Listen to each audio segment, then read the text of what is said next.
बिस्मिल्लाहिर्रहमानिर्रहीम अस्सलाम वालेकुम व्यूवर्स की हाल उम्मीद है सारे ठीक होंगे। अल्लाह ताला सारिਆਂ ਨੂੰ ਆਪਣੇ ਘਰਾਂ 'ਚ ਖੁਸ਼ ਰੱਖੇ ਆਬਾਦ ਰੱਖੇ ਆਮੀਨ ਸੁਮਾ ਆਮੀਨ। ਅੱਜ ਦੀ ਰੈਸਪੀ ਈਦ ਦੇ ਹਵਾਲੇ ਨਾਲ ਮਿੱਠੀ ਈਦ ਆ ਰਹੀ ਹੈ ਤੇ ਮਿੱਠਾ ਹਰ ਘਰ ਦੇ ਵਿੱਚ ਬਣਦਾ ਹੈ। ਸਵੇਰ ਟਾਈਮ ਜਿਹੜਾ ਵਾ ਲਾਜ਼ਮੀ ਮਿੱਠਾ ਜਿਹੜਾ ਵਾ ਹਰ ਘਰ ਦੇ ਵਿੱਚ ਹੀ ਬਣਦਾ ਈਦ ਵਾਲੇ ਦਿਨ। ਤੇ ਕੁਝ ਲੋਕ ਫੇਨੀਆਂ ਬਣਾ ਲੈਂਦੇ, ਕੁਝ ਲੋਕ ਸ਼ੀਰ ਖੁਰਮਾ ਬਣਾਉਂਦੇ ਆ। ਹਰ ਕਿਸੇ ਦੇ ਘਰ ਦੀ ਆਪਣੀ ਆਪਣੀ ਪਸੰਦ ਹੁੰਦੀ ਹੈ। ਲੇਕਿਨ ਜਿਹੜਾ ਫੇਨੀਆਂ ਜਾਂ ਸੇਵੀਆਂ ਵਗੈਰਾ ਜਦੋਂ ਬਣਾਉਂਦੇ ਆ, ਕੁਝ ਲੋਕਾਂ ਦੇ ਕੋਲੋਂ ਜਿਹੜਾ दूध ਤੇ ਜਿਹੜੀਆਂ ਫੇਨੀਆਂ ਵਾ ਉਹਨਾਂ ਦੀ ਮੇਜਰਮੈਂਟ ਸਹੀ ਨਹੀਂ ਆਉਂਦੀ, ਜਾਂ ਬਿਲਕੁਲ ਸਖਤ ਰੱਖ ਲੈਂਦੇ ਆ ਜਾਂ ਬਿਲਕੁਲ ਨਰਮ ਹੋ ਜਾਂਦੀਆਂ। ਅੱਜ ਦੀ ਵੀਡੀਓ ਤੁਹਾਨੂੰ ਦੱਸਾਂਗੇ ਕਿ ਕਿੰਨੀਆਂ ਫੇਨੀਆਂ ਹੋਣਗੀਆਂ ਤੇ ਤੁਸੀਂ ਉਹਦੇ ਵਿੱਚ ਕਿੰਨਾ दूध ਇਸਤੇਮਾਲ ਕਰਨਾ ਵਾ। ਚਲੋ ਦੇਖਦੇ ਹਾਂ ਕਿ ਵੀਡੀਓ ਆਪਾਂ ਕਿਸ ਤਰੀਕੇ ਨਾਲ ਬਣਾਈ ਹੈ, ਕਿਸ ਤਰੀਕੇ ਨਾਲ ਰੈਸਪੀ ਤਿਆਰ ਕੀਤੀ ਹੈ। ਤੁਸੀਂ ਵੀਡੀਓ ਨੂੰ ਫੁੱਲ ਵਾਚ ਕਰਨਾ ਹੈ ਜੇ ਤੁਸੀਂ ਵੀ ਚਾਹੁੰਦੇ ਹੋ ਕਿ ਮਜ਼ੇਦਾਰ ਬਰਫੀ ਤਰ੍ਹਾਂ ਦੀਆਂ ਤੁਹਾਨੂੰ ਸੇਵੀਆਂ ਲੱਗਣ ਖਾਂਦੀਆਂ ਹੋਈਆਂ, ਜਿਸ ਤਰ੍ਹਾਂ ਖੋਏ ਮਲਾਈ ਵਾਲੀ ਬਰਫੀ ਖਾ ਰਹੇ ਹੋ। ਬਿਸਮਿल्लाहिर्रहमानिर्रहीम। ਸਭ ਤੋਂ ਪਹਿਲੇ ਆਪਾਂ 1 ਕੱਪ ਚੀਨੀ ਦਾ ਲੈ ਲਾਂਗੇ। ਇਹ ਜਿਹੜੀ ਰੈਸਪੀ ਹੈ ਤੁਹਾਨੂੰ 125 ਗ੍ਰਾਮ ਜਿਹੜੀਆਂ ਫੇਨੀਆਂ ਦੀ ਰੈਸਪੀ ਦੇ ਰਹੀ ਹਾਂ, ਯਾਨੀ ਕਿ ਅੱਧਾ ਪਾਓ ਫੇਨੀਆਂ ਤੇ 1 ਕੱਪ ਚੀਨੀ ਦਾ ਇਸਤੇਮਾਲ ਕਰਾਂਗੇ। ਚੀਨੀ ਨੂੰ ਕੈਰਮਲ ਕਰਾਂਗੇ।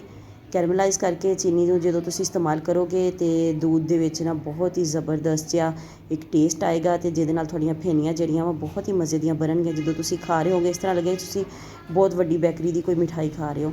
ਤੇ ਇਹ ਦੇਖੋ ਮੇਰੇ ਕੋਲ ਇੱਕ ਬਾਲਵਾ ਇਹਦਾ ਫੇਨੀਆਂ ਦਾ, ਇਹ ਤਕਰੀਬਨ 125 ਗ੍ਰਾਮ ਦਾ ਵਾ।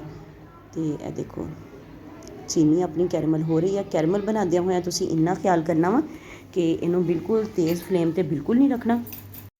ਫਲੇਮ ਬਿਲਕੁਲ ਸਲੋ ਹੋਣਾ ਚਾਹੀਦਾ ਵਾ। ਦਮ ਵਾਲੀ ਆਂਚ 'ਤੇ ਕੈਰਮਲ ਬਣਾਓਗੇ ਤੇ ਤੁਹਾਡਾ ਕੈਰਮਲ ਜਿਹੜਾ ਵਾ ਕਦੀ ਵੀ ਕੜਵਾ ਨਹੀਂ ਹੋਏਗਾ, ਕਿਉਂਕਿ ਜੇ ਤੇਜ਼ ਅੱਗ 'ਤੇ ਬਣਾਓਗੇ ਤੇ ਬਿਲਕੁਲ ਕੜਵਾਪਨ ਆ ਜਾਏਗਾ ਇਹਦੇ ਵਿੱਚ, ਜਿਹੜਾ ਕਿ ਬਿਲਕੁਲ ਵੀ ਅੱਛਾ ਨਹੀਂ ਲੱਗੇਗਾ। ਤੁਹਾਡਾ ਬਰਤਨ ਵੀ ਜਲ ਸਕਦਾ ਤੇ ਕੈਰਮਲ ਨਾਲ ਜਲਿਆ ਹੋਇਆ ਬਰਤਨ ਜਿਹੜਾ ਉਹ ਧੋਣਾ ਵੀ ਕਾਫੀ ਮੁਸ਼ਕਿਲ ਹੋ ਜਾਂਦਾ ਵਾ। ਤੇ ਇਹ ਦੇਖੋ ਹਜੇ ਵੀ ਕੈਰਮਲ ਆਪਣਾ ਤਿਆਰ ਨਹੀਂ ਹੋਇਆ। ਮੈਂ ਵੀਡੀਓ ਨੂੰ ਤੋਂ ਕੱਟ ਨਹੀਂ ਕੀਤਾ, ਤੇਜ਼ ਨਹੀਂ ਕੀਤਾ, ਤਾਂ ਕਿ ਤੁਹਾਨੂੰ ਪਤਾ ਚੱਲੇ ਕਿ ਕੈਰਮਲ ਜਿਹੜਾ ਵਾ ਉਹ ਕਿਸ ਤਰੀਕੇ ਦੇ ਨਾਲ ਜਿਹੜਾ ਬਿਲਕੁਲ ਪਰਫੈਕਟ ਆਪਾਂ ਬਣਾਉਣਾ ਵਾ।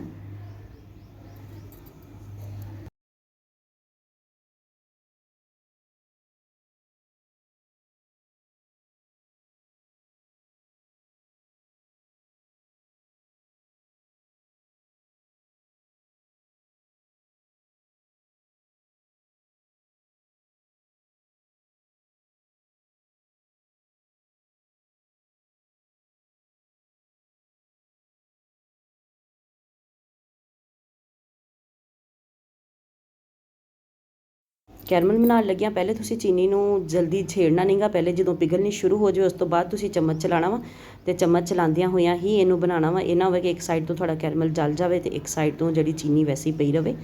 ਚੀਨੀ ਜਦੋਂ ਪਿਘਲ ਗਈ ਸਾਰੀ ਤੇ ਉਸ ਤੋਂ ਬਾਅਦ ਤੁਸੀਂ ਚਮਚ ਚਲਾਉਣਾ ਸ਼ੁਰੂ ਕਰ ਦੇਣਾ ਵਾ। ਤੇ ਇਹ ਦੇਖੋ ਮਾਸ਼ਾਅੱਲਾ ਜ਼ਬਰਦਸਤ ਜਿਹਾ ਕੈਰਮਲ ਆਪਣਾ ਤਿਆਰ ਹੋ ਗਿਆ ਵਾ। ਹੁਣ ਜਿਹੜੀਆਂ 125 ਗ੍ਰਾਮ ਫੇਨੀਆਂ ਵਾਸਤੇ ਆਪਾਂ दूध ਦਾ ਜਿਹੜਾ ਇਸਤੇਮਾਲ ਕਰਨਾ ਵਾ, ਇਹ ਮੇਰੇ ਕੋਲ ਅੱਧਾ ਲੀਟਰ ਦਾ ਮੱਗ ਵਾ। ਤੇ ਇਹ दूध ਕਿੰਨਾ ਇਸਤੇਮਾਲ ਕਰਨਾ ਵਾ ਤੁਸੀਂ ਵੀ ਮੱਗ ਗਿਣਦੇ ਜਾਣਾ ਵਾ। 2 ਮੱਗ ਹੋ ਗਏ, 1 ਲੀਟਰ ਹੋ ਗਿਆ 2 ਮੱਗ ਦੇ ਨਾਲ। ਤੇ ਹੁਣ ਇਹਦੇ ਵਿੱਚ ਤੀਸਰਾ ਮੱਗ ਸ਼ਾਮਲ ਕਰਾਂਗੇ। 1.5 ਲੀਟਰ दूध ਜਿਹੜਾ ਵਾ ਮੈਂ ਇਹਦੇ ਵਿੱਚ ਟੋਟਲ ਸ਼ਾਮਲ ਕੀਤਾ ਵਾ। ਤੇ ਇਹਨੂੰ ਹੁਣ ਜਿਹੜਾ ਵਾ ਆਪਾਂ ਇਹਨੂੰ ਪੱਕਣ ਦੇਵਾਂਗੇ। ਕੈਰਮਲ ਜਿਹੜਾ ਵਾ ਉਹ ਨੀਚੇ ਥੋੜ੍ਹਾ ਜਿਹਾ ਜਦੋਂ ਆਪਾਂ दूध ਇਹਦੇ ਵਿੱਚ ਸ਼ਾਮਲ ਕਰੀਦਾ ਵਾ, ਟੈਂਪਰੇਚਰ ਜਿਹੜਾ ਵਾ ਉਹ ਡਿਸਟਰਬ ਹੋ ਜਾਂਦਾ ਵਾ ਤੇ ਇਸ ਲਈ ਕੈਰਮਲ ਨੀਚੇ ਜੰਮ ਜਾਂਦਾ ਵਾ ਬਰਤਨ ਦੇ ਵਿੱਚ। ਆ ਦੇਖੋ ਤੇ ਮੇਰਾ ਵੈਸੇ ਬਹੁਤ ਜ਼ਿਆਦਾ ਨਹੀਂ ਜੰਮਿਆ, ਥੋੜ੍ਹਾ ਥੋੜ੍ਹਾ ਜੰਮਿਆ ਵਾ, ਲੇਕਿਨ ਇਸ ਤਰ੍ਹਾਂ ਹੀ ਚਮਚ ਚਲਾਉਂਦੀ ਰਹਾਂਗੇ। ਜਿੱਦਾਂ ਜਿੱਦਾਂ दूध ਗਰਮ ਹੋਏਗਾ ਤੇ ਇਹ ਸਾਰਾ ਕੈਰਮਲ ਜਿਹੜਾ ਵਾ ਪਿਘਲ ਜਾਏਗਾ ਦੁਬਾਰਾ। ਤੇ ਇਹ ਦੇਖੋ ਮਾਸ਼ਾਅੱਲਾ ਜ਼ਬਰਦਸਤ ਆ। दूध ਵਿੱਚ ਵੀ ਬੋਇਲ ਤਕਰੀਬਨ ਆ ਰਿਹਾ ਵਾ। दूध ਦੇ ਬੋਇਲ ਦਾ ਆਪਾਂ ਇੰਤਜ਼ਾਰ ਕਰਨਾ ਵਾ ਥੋੜ੍ਹੀ ਦੇਰ ਲਈ। ਇਹਨੂੰ ਸਲੋ ਫਲੇਮ 'ਤੇ ਹੀ ਪਕਾ ਲੈਣਾ ਵਾ ਤਾਂ ਕਿ ਥੋੜ੍ਹਾ ਜਿਹਾ ਕੜੇ ਹੋਏ दूध ਦਾ ਵੀ ਇਹਦੇ ਵਿੱਚ ਥੋੜ੍ਹਾ ਜਿਹਾ ਟੇਸਟ ਆ ਜਾਵੇ। ਬਹੁਤ ਜ਼ਿਆਦਾ ਨਹੀਂ, ਬਸ 2 ਤੋਂ 4 ਮਿੰਟ ਤੁਸੀਂ ਇਹਨੂੰ ਹਲਕੀ ਅੱਗ 'ਤੇ ਪਕਾ ਕੇ ਫਿਰ ਅੱਗ ਤੇਜ਼ ਕਰ ਦੇਣੀ ਹੈ। ਤੇ ਦੇਖੋ ਮਾਸ਼ਾਅੱਲਾ ਬੋਇਲ ਆ ਗਿਆ ਤੇ ਇਹਦੇ ਵਿੱਚ ਫੇਨੀਆਂ ਆਪਾਂ ਬਿਲਕੁਲ ਬਾਰੀਕ ਇਹਨਾਂ ਨੂੰ ਤੋੜ ਕੇ ਰੱਖ ਲੈਣਾ ਵਾ ਤੇ ਉਹ ਸ਼ਾਮਲ ਕਰ ਦੇਣੀਆਂ ਵਾ। ਤੇ ਇਸ ਤੋਂ ਬਾਅਦ ਫੇਨੀਆਂ ਸ਼ਾਮਲ ਕਰਨ ਤੋਂ ਬਾਅਦ ਸਿਰਫ 1 ਤੋਂ 1.5 ਮਿੰਟ ਤੁਸੀਂ ਇਹਨੂੰ ਪਕਾਉਣਾ ਵਾ। ਬਹੁਤ ਜ਼ਿਆਦਾ ਨਹੀਂ ਪਕਾਉਣਾ ਕਿਉਂਕਿ दूध ਗਰਮ ਆ ਤੇ ਫੇਨੀਆਂ ਜਿਹੜੀਆਂ ਬਹੁਤ ਜਲਦੀ ਗਲ ਜਾਂਦੀਆਂ ਹੁੰਦੀਆਂ ਵਾ। ਇਹਨਾਂ ਤੁਸੀਂ ਚੁੱਲ੍ਹਾ ਬੰਦ ਕਰਕੇ ਵੀ ਗਰਮ दूध 'ਚ ਪਾ ਕੇ ਥੋੜ੍ਹੀ ਦੇਰ ਲਈ ਢੱਕ ਕੇ ਰੱਖ ਦਿਓ ਨਾ ਤਾਂ ਬਿਲਕੁਲ ਅੱਛੇ ਤਰੀਕੇ ਨਾਲ ਗਲ ਜਾਂਦੀਆਂ ਵਾ। ਤੇ ਇਹ ਦੇਖੋ ਮਾਸ਼ਾਅੱਲਾ ਚੁੱਲ੍ਹਾ ਮੈਂ ਬੰਦ ਕਰ ਦਿੱਤਾ। ਇਹ ਦੇਖੋ ਤੁਹਾਨੂੰ ਚੈੱਕ ਕਰਵਾਉਂਦੀ ਹਾਂ, ਬਿਲਕੁਲ ਜ਼ਬਰਦਸਤੀਆਂ ਗਲ ਗਈਆਂ ਵਾ। ਤੇ ਹੁਣ ਇਸ ਤੋਂ ਜ਼ਿਆਦਾ ਆਪਾਂ ਇਹਨਾਂ ਨੂੰ ਨਹੀਂ ਪਕਾਉਣਾ, ਨਹੀਂ ਤੇ ਇੱਥੇ दूध ਜਿਹੜਾ ਰਿਡਿਊਸ ਹੋਣਾ ਸਟਾਰਟ ਹੋ ਜਾਏਗਾ। ਇਹਨਾਂ ਨੂੰ ਤੁਸੀਂ ਹੁਣ ਚੁੱਲ੍ਹਾ ਬੰਦ ਕਰ ਦੇਣਾ ਵਾ ਤੇ ਬੰਦ ਕਰਨ ਤੋਂ ਬਾਅਦ ਇਹਨੂੰ ਘੰਟੇ 1.5 ਘੰਟੇ ਬਾਅਦ ਮੈਂ ਤੁਹਾਨੂੰ ਚੈੱਕ ਕਰਵਾਉਣੀ ਆ। ਦੇਖੋ ਮਾਸ਼ਾਅੱਲਾ ਜ਼ਬਰਦਸਤ ਜੀ ਕੰਸਿਸਟੈਂਸੀ ਫੇਨੀਆਂ ਦੀ, ਨਾ दूध ਜ਼ਿਆਦਾ ਵਾ ਨਾ ਬਿਲਕੁਲ ਸਖਤ ਹੋਈਆਂ ਵਾ, ਬਿਲਕੁਲ ਪਰਫੈਕਟ ਮੇਜਰਮੈਂਟ ਦੇ ਨਾਲ ਫੇਨੀਆਂ ਆਪਣੀਆਂ ਤਿਆਰ ਆ। ਗਾਰਨਿਸ਼ ਕਰ ਲਓ ਪਿਸਤੇ ਬਾਦਾਮ ਦੇ ਨਾਲ, ਜਿਹੜੀ ਚੀਜ਼ ਨਾਲ ਵੀ ਤੁਸੀਂ ਕਰਨਾ ਚਾਹੋ। ਇਕੱਲੇ ਬਾਦਾਮ ਪਾਉਣਾ ਚਾਹੋ ਇਕੱਲੇ ਬਾਦਾਮ ਪਾ ਲਓ, ਇਕੱਲੇ ਪਿਸਤੇ ਪਾਉਣਾ ਚਾਹੋ ਪਿਸਤੇ ਪਾ ਲਓ। ਤੇ ਜੇ ਤੁਸੀਂ ਇਹਦੇ ਵਿੱਚ ਸੌਗੀ ਦਾ ਇਸਤੇਮਾਲ ਕਰਨਾ ਵਾ ਤੇ ਜਦੋਂ ਤੁਸੀਂ ਚੁੱਲ੍ਹਾ ਬੰਦ ਕਰ ਦਿਓਗੇ ਉਸ ਟਾਈਮ ਤੁਸੀਂ ਸੌਗੀ ਦੇ ਵਿੱਚ ਸ਼ਾਮਲ ਕਰਨੀ ਗਰਮ दूध ਦੇ ਵਿੱਚ ਹੀ। ਕਿਉਂਕਿ ਸੌਗੀ ਜੇ ਪਹਿਲੇ ਸ਼ਾਮਲ ਕਰੋਗੇ ਬਾਅਦ ਔਕਾਤ ਸੌਗੀ ਦੇ ਨਾਲ ਦੁੱਧ ਫਟ ਜਾਂਦਾ। ਇਸ ਚੀਜ਼ ਦਾ ਤੁਸੀਂ ਖਿਆਲ ਕਰਨਾ ਵਾ। ਮਿਲਦੇ ਕਿਸੇ ਨੈਕਸਟ ਵੀਡੀਓ 'ਚ। ਉਦ ਤੱਕ ਲਈ ਅੱਲਾ ਹਾਫਿਜ਼।